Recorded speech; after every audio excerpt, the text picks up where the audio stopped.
Tem novidade na área. Mais um SUV híbrido plug-in de marca chinesa que está chegando ao Brasil. Eu estou falando desse cara aqui, ó, do Jayco 7, um modelo completamente novo que tem como missão encarar os principais rivais desse segmento, o GWM Raval H6 e o BYD Song Plus. Mas e aí, será que ele tem as qualidades para enfrentar essa dupla? Vamos verificar. E começando pelo design, ele abusa das linhas retas e formas quadradas. Aqui na dianteira tem uma grade enorme, né, onde vai o logo da Jayco. O conjunto óptico também, ele repete esse esquema quadrado com os faróis LEDs diurnos na parte de cima e os faróis embaixo dividido em dois blocos. E aqui na lateral, esse estilo de formas quadradas ele se repete em vários elementos, como a gente vê aqui nas rodas, aro 19, elas são fechadas, né, para melhorar a aerodinâmica do carro. A gente tem as maçanetas embutidas e a gente tem uma coluna aqui, ó, que remete até, talvez muitos vão lembrar de um estilo meio Land Rover e tal, mas isso é muito comum, vários SUVs chineses adotam esse estilo aqui, mas de forma geral linhas bem retas, né? E esse híbrido plug-in tem uma bateria de 18,3 kWh de capacidade. É uma capacidade que está no mesmo patamar ali dos rivais, tanto da BYD quanto da GWM. E segundo os dados fornecidos pela própria Jayco, ele seria suficiente para rodar 70 km no modo totalmente elétrico. Mas, pelo teste que a gente fez, o teste prévio, provavelmente ele vai superar os 80 até 90 km, dependendo do tipo de condução. Combinado com o motor 1.5 turbo, que fica lá no eixo dianteiro, essa autonomia ela sobe para 1.200 km. E aqui sob o capô temos o sistema que a marca chama de Super Hybrid. É um conjunto híbrido com um motor 1.5 turbo de 135 cavalos que trabalha em conjunto com esse motor elétrico aqui de 204 cavalos. No total temos 339 cavalos e 52 kg de torque para impulsionar esse SUV híbrido aqui. É uma potência que fica um pouquinho acima do principal rival, o GWM H6.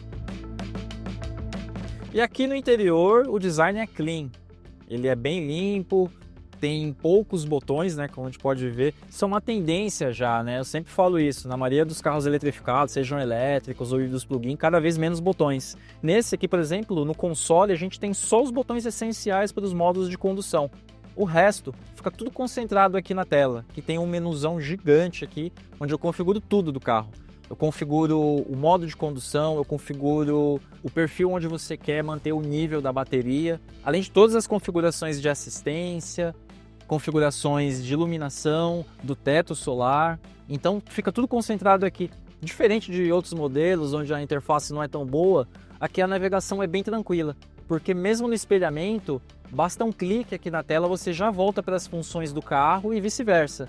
E o ar-condicionado também, o ar-condicionado não tem botões, né? Não tem botões externos, você controla tudo na tela. Mas basta um clique na parte inferior da tela, você já consegue ter os comandos do ar-condicionado. Então é bem tranquilo nessa parte. De resto, ele tem um nível de acabamento bem interessante, sim. A montagem é muito boa, os materiais empregados, tanto no painel, painéis de porta, aqui no console, tudo bem montado e de alta qualidade. Porém, não chega a ser um nível premium.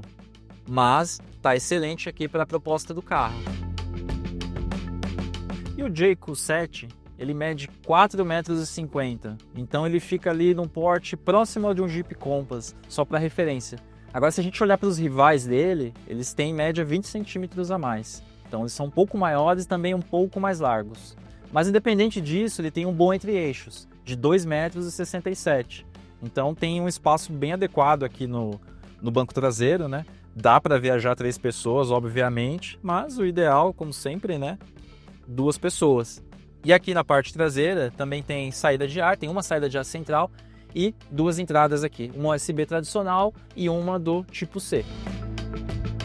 E se o espaço interno é amplo, está em linha com os principais concorrentes, a capacidade aqui no porta-malas é um pouco menor. Ele tem 340 litros, então se a gente for ver uma diferença aí de quase 200 litros para os principais rivais.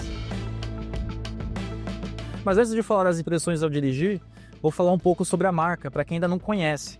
A Jayco é uma divisão da Chery, né, da Chery International, que é o nome oficial, de marcas que tem uma presença mais internacional. E aqui no Brasil, ela vai ter uma atuação junto com a Moda, que vai anunciar também modelos eletrificados em breve no nosso mercado.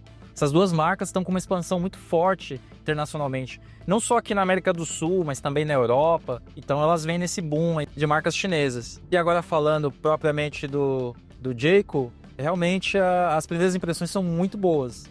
É um carro bem sólido, ele tem um acerto bem legal, bem interessante. O que eu gostei aqui é que a suspensão dele não é tão macia, não é tão mole como é de costume nos carros chineses, né? A gente tem visto mudanças, melhorias nesses modelos mais novos, mas ainda tem aquele DNA de ser um acerto mais macio. E aqui não, aqui ele já é bem firme, bem justo, acho que passa bastante segurança. Outro ponto de destaque que eu gostei bastante é a direção. Ela é um pouco mais direta e bem rápida na resposta. Então, tudo isso somado, acho que deixa a condução mais interessante. E além disso, também não dá para não falar da potência desse sistema híbrido. Então, são 339 cavalos, né, como eu já tinha dito.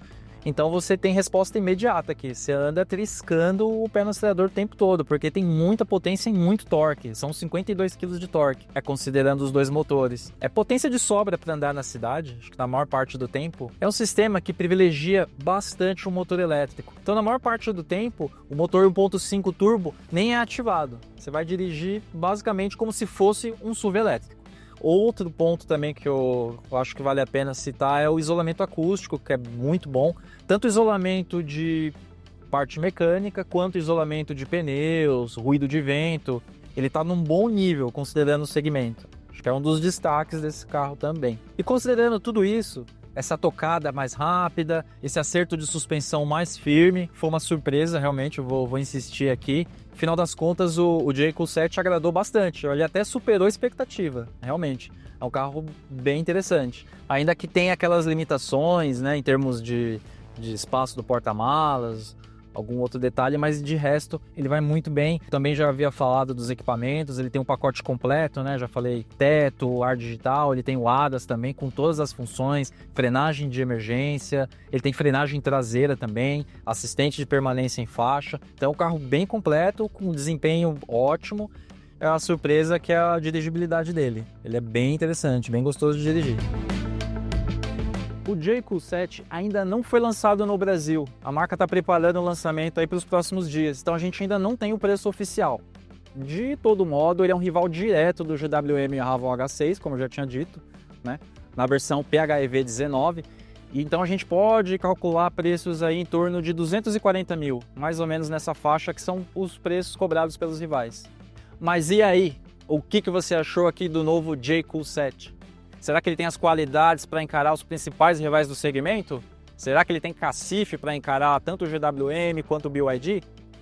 Deixa seu comentário, sua opinião, curte, compartilha e continua nos acompanhando, tanto no site quanto nas redes sociais do Motor1 e do Inside Reviews Brasil.